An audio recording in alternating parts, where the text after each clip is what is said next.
Akhir-akhir ini, karena banyak sekali dari kalian yang meminta tentang cara memimpin seperti Erwin Smith. Jadi, di video ini kita akan membreakdown karakter Erwin Smith dengan dalam. Kita akan membahas bagaimana caranya memimpin, caranya berpikir dan mengatur strateginya. Dan kita juga akan membahas filosofinya.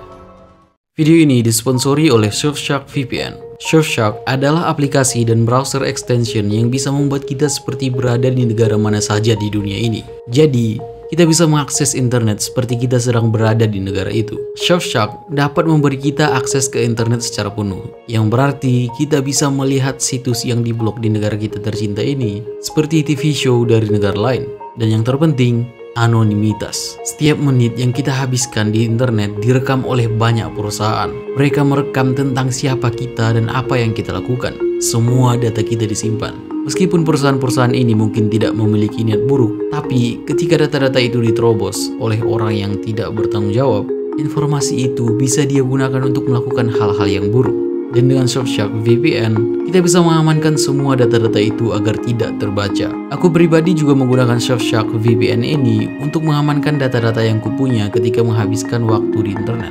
Surfshark juga adalah satu-satunya VPN yang bisa digunakan di beberapa device dengan hanya satu akun. Jadi cobalah, klik link yang ada di deskripsi dan gunakan kode Ardianzy, ARDHIANZY.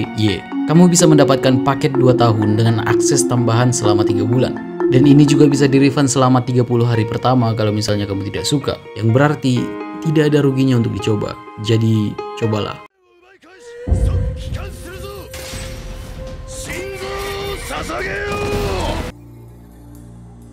Seorang pemimpin adalah orang yang mengarahkan suatu grup atau organisasi. Seluruh grup yang dibangun biasanya memiliki suatu tujuan untuk diraih. Dan pemimpin adalah orang yang bertanggung jawab untuk memastikan bahwa tujuan itu dapat diraih. Pemimpin membantu grup itu untuk mencapai tujuannya. Erwin Smith adalah salah satu pemimpin terbaik. Bukan hanya dalam anime, tapi bisa dibilang dalam seluruh show yang ada. Setiap aspek yang dia miliki merefleksikan titelnya sebagai seorang komandan. Dia sudah seperti simbol dari komandan itu sendiri. Mulai dari fisik, karakter, dan kemampuannya. Dia berdiri tegak berotot dengan tinggi 188 cm, dengan mata tajam, suara berat, dan alis tebal yang menegaskan ketegasan itu sendiri. Semua fitur fisik yang dia miliki menyimbolkan kuasa dan kepercayaan diri. Erwin Smith juga memiliki semua kualitas yang harus dimiliki setiap pemimpin. Dia tegas, berani, pintar, kalkulatif, dan dapat mengerti orang lain. Dia tenang dan dapat mengendalikan dirinya sendiri. Dia juga sadar akan kelemahannya dan mampu mengumpulkan orang-orang yang bisa menutupi kelemahannya. Dan dia juga memiliki emotional intelligence yang tinggi. Erwin terlihat seperti individu yang logis. Dia menerima semua berita, baik atau buruk, pujian maupun makian, dengan attitude yang sama.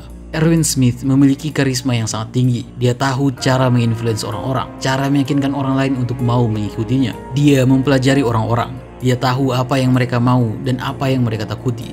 Kita dapat melihat kemampuan Erwin Smith dalam memimpin direfleksikan dengan pencapaian pasukan pengintai yang jauh lebih banyak dari pemimpin-pemimpin sebelumnya. Meskipun itu tercapai dengan bantuan orang-orang hebat di belakangnya, tapi Erwin lah yang mengumpulkan dan memimpin orang-orang hebat itu.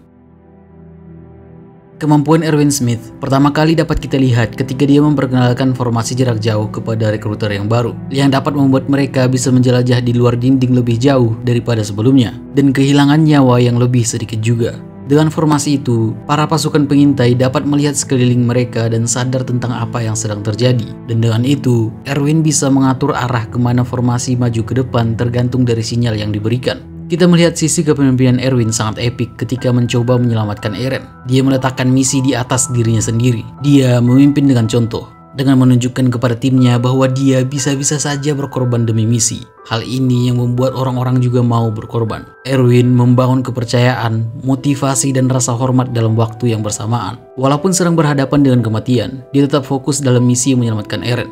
Dia tahu bahwa tidak ada masa depan bagi umat manusia jika Eren tidak ada. Dia membuktikan kepada grup bahwa misi lebih penting daripada apapun, bahkan hidupnya sendiri. Ketika ingin pergi mengambil alih kembali Shiganshina, dia mendelegasikan pekerjaan kepada Levi untuk memegang dan nantinya memberikan kepada orang lain serum yang dia dapatkan dari Kenny. Erwin mengetahui kekuatan dan kelemahan seseorang dan tahu siapa orang terbaik untuk suatu pekerjaan. Dia tidak mendelegasikan pekerjaan karena merasa dia adalah pemimpin. Dia mendelegasikannya dengan mengetahui bahwa tujuan dibawanya serum ke medan perang lebih efektif dicapai jika yang memegang serum adalah Levi, orang dengan kemungkinan bertahan hidup yang paling tinggi. Ketika battle dengan Beast Titan, Erwin memperlihatkan seberapa bagus dia memanage emosinya. Emotional intelligence yang dimiliki sangat bagus. Di perang ini dapat kita lihat kontras dari Erwin, Beast Titan, di mana dia kehilangan rasa takut dan membiarkan rasa superiornya mengambil alih dirinya, membuatnya tidak waspada dan berhati-hati terhadap lawannya. Dan itu yang membuatnya hampir terbunuh oleh Levi. Tapi Erwin, kita dapat melihat dia mengontrol emosinya dengan sangat bagus. Ketika Armor Titan naik ke atas dinding, dia tetap melakukan analisis dan observasinya tentang apa yang sedang terjadi dan apa yang harus dilakukan. Dia tidak membiarkan rasa takut yang dimiliki mengendalikan keputusannya. Tidak hanya tetap tenang, dia juga tetap waspada akan apa yang bisa dilakukan oleh musuh. Dia sadar bahwa mereka bisa terkalahkan kapan saja karena kekurangan informasi dari apa yang bisa dilakukan oleh lawan. Tapi dia tetap bisa dengan mudah mengatur emosinya dengan tetap tenang. Erwin Smith sekali lagi menunjukkan kemampuannya dalam mempelajari orang lain, apa yang mereka inginkan dan apa yang mereka takuti. Ketika dia memotivasi prajurit yang tersisa untuk melakukan misi bunuh diri, untuk memberi waktu dan pengalihan dari Beast Titan kepada Levi. Erwin sangat jujur dalam memberikan pidatonya. Dia memberitahu mereka bahwa apapun yang terjadi, mereka akan tetap mati, dan kemudian memberikan alasan kepada mereka bahwa ada alasan mengapa mereka harus mati, dengan memberitahu bahwa orang yang hidup akan mengingat mereka akan kontribusi yang mereka berikan. Dia membuat mereka semua kehilangan arti dalam hidup, membuat ekspektasi mereka untuk hidup menjadi nol, dan memberikan mereka dua alternatif pilihan: mati tanpa mengindahkan arahan, atau mati dengan mengorbankan diri. Bagaimanapun juga, mereka akan tetap mati. Jadi dengan ini, Erwin memberikan alasan yang sangat bagus untuk memilih satu alternatif pilihan, yaitu dengan mati terhormat dan diingat oleh yang masih hidup. Dia membuat mereka merasa bahwa kematian mereka yang tidak terhindari tetap akan berarti kalau mereka mau ikut misi bunuh diri yang sudah dia rencanakan. Tidak hanya itu, Erwin juga ikut serta dalam misi ini untuk memberikan mereka kepercayaan dan meningkatkan motivasi mereka. Scene ini menunjukkan seberapa baik dia dalam menunjukkan karisma yang dia miliki dan kemampuannya dalam mempelajari orang lain untuk membuat orang lain mau mengikutinya. Tapi yang tidak terlalu disadari orang-orang adalah Erwin memiliki intuisi yang tinggi dan mampu merencanakan sesuatu dengan sangat bagus untuk mencapai kemenangan bagi umat manusia. Untuk melihat ini dengan detail, kita akan melihat Attack on Titan dengan kacamata Erwin dan mencoba menganalisis apa yang dia pikirkan dan rencanakan untuk mencapai tujuannya. Ketika Erwin mengetahui bahwa ada manusia yang bisa berubah menjadi Titan, Erwin segera berusaha untuk menjadikannya sebagai ally untuk meningkatkan kekuatan Survey Corps, pasukan pengintai, untuk nantinya membantu mereka mengambil alih Wall Maria. Di sini, Erwin sadar akan kelemahan pasukan pengintai. Dia tidak peduli apakah Eren mungkin seorang pengkhianat atau apakah dia orang yang berbahaya. Eren adalah orang yang tepat untuk mencapai tujuannya. Erwin melakukan researchnya. Dia mengetahui bahwa ada rahasia yang disembunyikan di dalam basement yang ada di bawah rumah Eren. Dan dia bahkan memegang kunci itu di scene pertama kali kita mulai mengenalnya. Erwin di sini mendatangi Eren untuk mendapatkan kepercayaannya sebelum pengadilan militer berlangsung. Di saat pengadilan, Erwin sudah mengatur semuanya. Dia tahu bahwa Eren adalah orang yang temperamental dan bisa saja membuat orang-orang takut kepadanya. Dengan itu, dia mempersiapkan Levi untuk menunjukkan kepada pengadilan bahwa Levi bisa dengan mudah membuat Eren diam. Ini membentuk argumen yang sempurna untuk memenangkan pengadilan. Dan mereka akhirnya mendapatkan Eren Yeager. Setelah itu, Erwin dan beberapa rekannya bertemu dengan Eren secara privat untuk meminta maaf atas perlakuan Levi untuk mendapatkan kepercayaan Eren kembali, dengan berkata bahwa itu hal yang perlu untuk dilakukan untuk mendapatkannya. Setelah kematian Ben dan Sonny, Titan yang dijadikan subjek riset oleh Survey Corps, pasukan pengintai, Erwin mulai mempertanyakan semua orang dengan berkata hal yang tidak jelas dan membingungkan untuk mendapatkan reaksi mereka. Dia juga melakukan hal yang sama kepada Eren. Di sini ini, kita dapat melihat bahwa Erwin dapat melihat jauh ke depan, karena saat itu belum ada yang tahu siapa sebenarnya musuh dalam dunia yang mereka tinggali. Erwin kemudian terlihat di Recruitment Training Corps ke-104, di mana mereka memilih jalan mereka ke depan.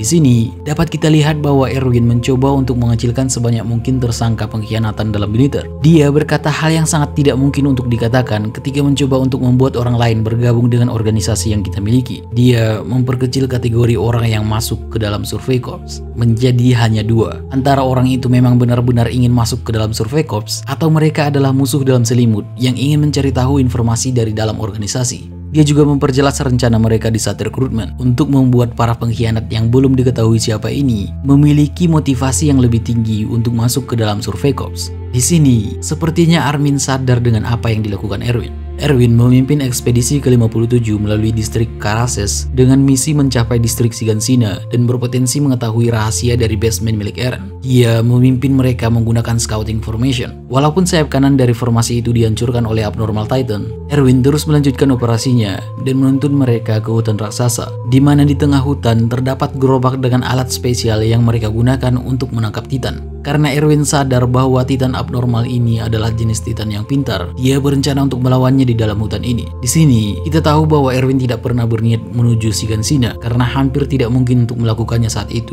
Dengan kondisi internal yang masih kacau dan rekrutmen yang masih baru, sangat tidak mungkin untuk seseorang secerdas Erwin melancarkan misi seberbahaya ini. Dia sengaja membuat ekspedisi ini sebagai alasan untuk membuat para pengkhianat yang membunuh Titan mereka keluar dan memperlihatkan diri mereka. Ini bertujuan untuk menangkap mereka dan mencari tahu kebenaran, mencari tahu siapa sebenarnya yang mereka lawan. Erwin dari awal sudah menentukan bagaimana kategori orang yang bisa dia percayai. Bahkan dalam pengenalan scouting formation, Erwin memberitahu informasi palsu tentang di mana Eren berada untuk mencari tahu siapa yang sebenarnya berkhianat. Erwin memang sengaja ingin menangkap pengkhianat yang mencoba menjauhkan mereka dari kebenaran. Mereka akhirnya berhasil menangkap Titan itu, tapi ada satu hal yang tidak terkalkulasi oleh Erwin. Dia tidak tahu bahwa Titan bisa mengeluarkan suara untuk memanggil kawanannya untuk memakannya. Dia tidak menyangka bahwa musuh rela mengorbankan diri mereka sendiri.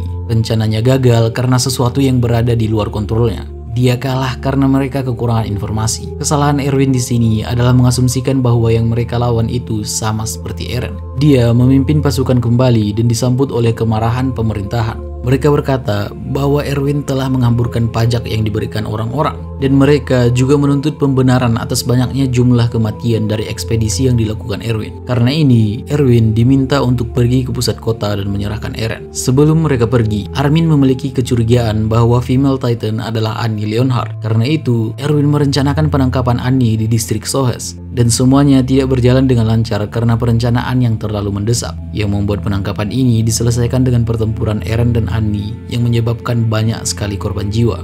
Di sini, Erwin dipertanyakan oleh Nile, apakah dia memang merencanakan pertempuran di dalam distrik itu? Melihat dari kepintaran Erwin, bisa saja dia sudah mengkalkulasikan hal itu dan tetap melakukannya. Mungkin saja dia tidak ingin hal itu terjadi, tapi dia tahu bahwa itu keputusan penting yang tetap harus mereka ambil demi kemenangan manusia.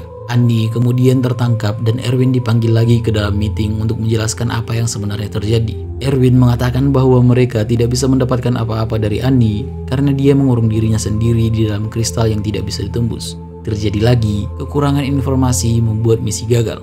Erwin meminta untuk mencari tahu siapa teman dari Annie yang bersembunyi di dalam polisi militer. Tapi meeting itu diinterupsi oleh salah satu tentara dan berkata bahwa ada Titan di dalam Wolorose. Polisi militer kemudian dipaksa keluar dan ikut membantu Erwin melawan para Titan. Dan mereka berkata bahwa ini adalah kesempatan terakhir bagi Erwin untuk membuktikan dirinya. Dengan kumpulan pasukan yang sudah dipersiapkan, mereka pergi menyelamatkan Eren dengan menggunakan scouting formation yang sama. Ketika mereka terserang di sayap kanan, Erwin mengubah arah tapi tetap maju dan menggunakan Titan yang mengejar mereka untuk melawan Reiner dan menyelamatkan Eren. Pikirlah, bagaimana seseorang yang tidak punya kekuatan apapun bisa membawa pasukan Titan untuk menyerang beberapa Titan dan menyelamatkan satu Titan. Di sini, Erwin kehilangan tangannya, tapi meskipun begitu, dia tetap berteriak untuk melanjutkan misi. Sekali lagi, membuktikan seberapa baik dia dalam memimpin. Dia memotong tangan armor Titan dan membuat Eren bebas dan membawa seluruh pasukan untuk mundur dari pertempuran. Ketika menyembuhkan diri, dia mendapatkan kabar bahwa Titan yang menyerang di dalam Wolorose berasal dari desa Ragako dan semua Titan ternyata adalah manusia. Erwin tersenyum. Dia tersenyum mendengar informasi itu. Kita tahu bahwa Erwin termotivasi untuk mencapai kebenaran. Mengetahui informasi ini, meskipun kebenaran ini sulit untuk diterima, dia bahagia karena mereka akhirnya selangkah lebih dekat menuju kebenaran. Setelah Erwin sembuh, dia dipanggil lagi ke pusat. Di jalan, dia bertemu dengan Nile dan mengatakan alasan Erwin dipanggil. Nile adalah teman lama dari Erwin dan dia sadar bahwa Nile tidak mau berpikir demi dirinya sendiri. Jadi, Erwin memention istrinya yang pernah disukai oleh Erwin dan berkata kepada Nile bahwa mempertahankan pekerjaan tidak sama dengan mempertahankan kehidupan. Erwin sadar bahwa dia akan dihukum dan bisa saja sampai dihukum mati oleh pemerintahan yang korup. Jadi, sebelum dipanggil, dia bertemu dengan Pixis dan merencanakan kudeta. Dia meyakinkan Pixis dengan mengatakan bahwa selama ini kebenaran disembunyikan oleh pemerintahan, sama seperti di waktu dia kecil dan tidak sengaja membunuh ayahnya sendiri karena mencoba menyebarkan informasi yang dirahasiakan oleh pemerintahan. Pixis tidak cukup yakin karena dia tidak mengerti motivasi dari penyembunyian informasi yang dilakukan pemerintahan ini. Jadi, mereka membuat pembuktian dengan memberitahu bahwa Wolorose sudah tertembus dan mencari tahu apakah pemerintahan layak untuk menduduki tahta kerajaan. Erwin berkata bahwa jika terjadi apa-apa, yang menjadi komandan selanjutnya adalah Hanji.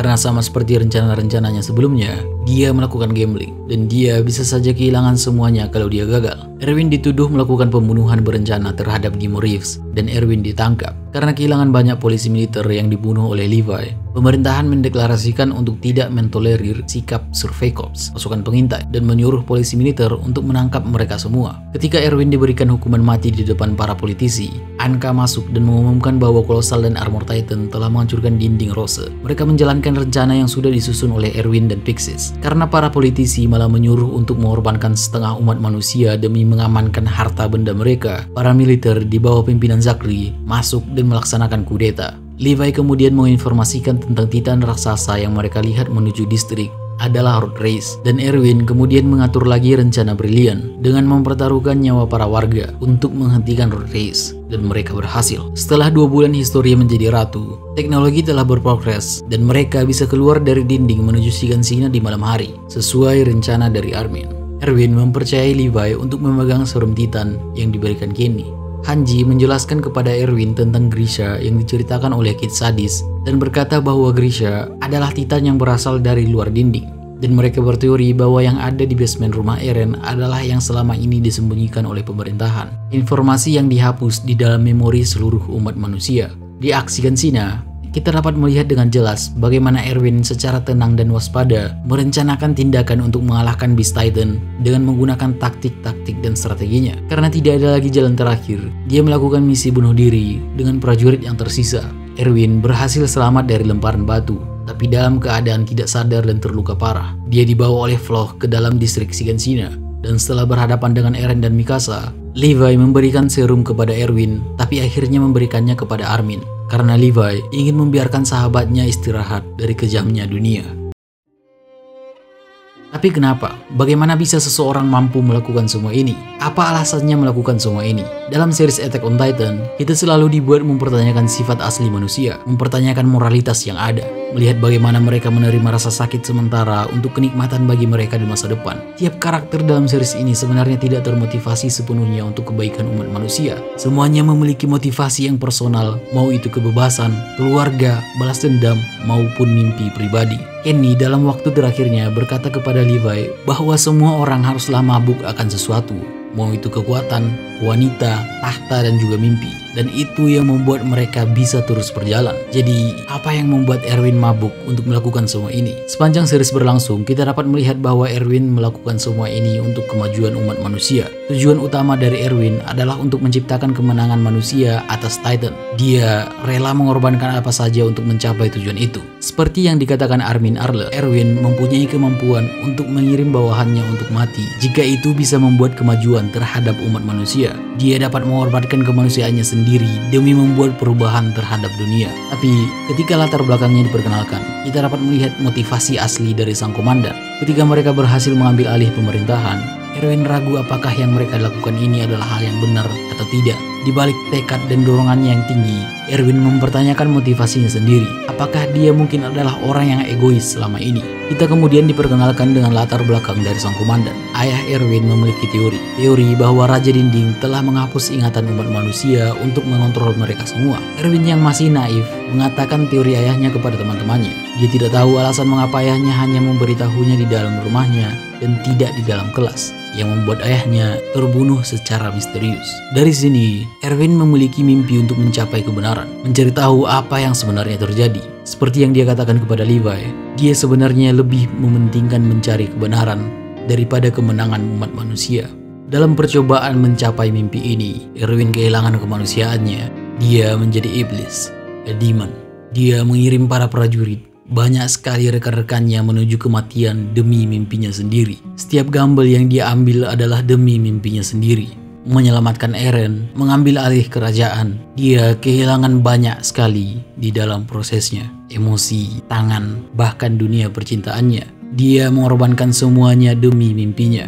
Dia sadar hal ini. Dia sadar bahwa semua pengorbanan yang dia lakukan adalah karena mimpi dari seorang anak kecil yang ingin melihat kebenaran dari dunia yang dia tinggali. Dari awal persiapan mereka mengambil alih kembali Wall Maria, dia sudah memiliki konflik internal ini. Dia akhirnya menghadapi rasa bersalah yang sangat besar ini. Yang sebelumnya adalah kepercayaan diri dan dedikasi yang tinggi, menjadi ketidakpastian dan keraguan terhadap diri sendiri.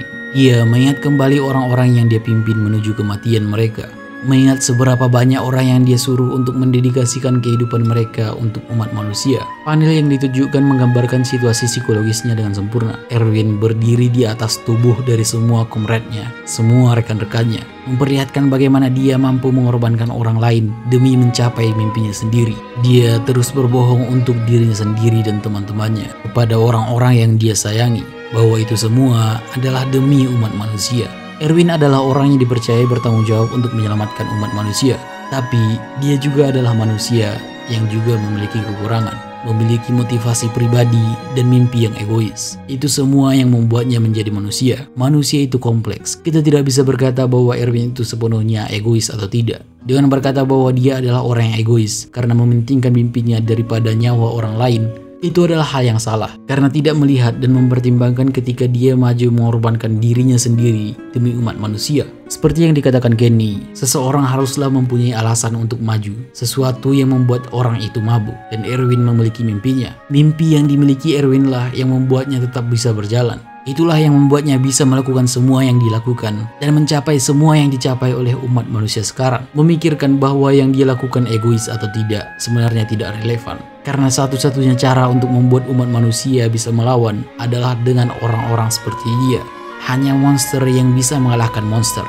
Hanya di masanya lah umat manusia akhirnya bisa menang. Erwin melalui kata-kata dan tindakannya membuat semua orang percaya bahwa mereka sedang bertarung demi umat manusia. Tentaranya bertarung, teriak, dan maju. Itu alasan mengapa dia terpilih menjadi komandan. Itu yang membuatnya lebih dari sekedar manusia biasa. Erwin mungkin egois, tapi bukan berarti tidak punya hati. Dia merasakan rasa sedih ketika mengorbankan banyak sekali nyawa orang lain demi ambisinya. Dia berkata kepada Levi bahwa teman-temannya yang telah gugur melihatnya, menunggunya untuk melihat apa yang akan dilakukan dengan nyawa yang sudah mereka dedikasikan. Di akhir kehidupannya, dia akhirnya meninggalkan mimpinya dan mencoba untuk kali ini melakukannya bukan demi alasan egoisnya, bukan karena mimpinya, melainkan demi kemenangan umat manusia. Meskipun obsesi dan keinginannya sangat besar untuk mencapai kebenaran dunia, Erwin akhirnya melakukan tindakan selfless dengan maju di garis pertama bersama dengan tentaranya dan mengorbankan kesempatannya untuk mengetahui apa yang sebenarnya ada di dalam basement, mengorbankan mimpi yang selama ini ingin ia raih. Ketika diketahui bahwa dia ternyata belum mati dan telah dipilih untuk dihidupkan kembali, dia tidak jadi dipilih oleh Levi karena Levi ingin membuatnya berhenti, membuatnya istirahat dari semua beban yang selama ini dia pegang. Di akhir, Levi sudah berkata untuk membuang mimpinya dan ikut mati bersama prajurit lainnya untuk membuat Erwin bebas dari mimpi egoisnya. Dan Levi tidak mau lagi membawa kembali temannya ke dalam dunia yang kejam ini. Ini sudah waktunya sang iblis istirahat. Semua pencapaian yang didapatkan pasukan pengintai dicapai dengan kepemimpinan Erwin Smith dan juga berakhir karenanya. Karena seseorang seperti Erwin yang rela mengorbankan hidup dan mimpinya yang akhirnya membuat perubahan. Erwin Smith adalah komandan terbaik yang pernah dimiliki pasukan pengintai. Komandan terbaik yang pernah kita lihat. Yang rela mengorbankan apa saja demi mencapai tujuannya. Walaupun itu karena alasan yang egois, pada akhirnya itu juga yang membawa kemenangan terhadap umat manusia. Terima kasih.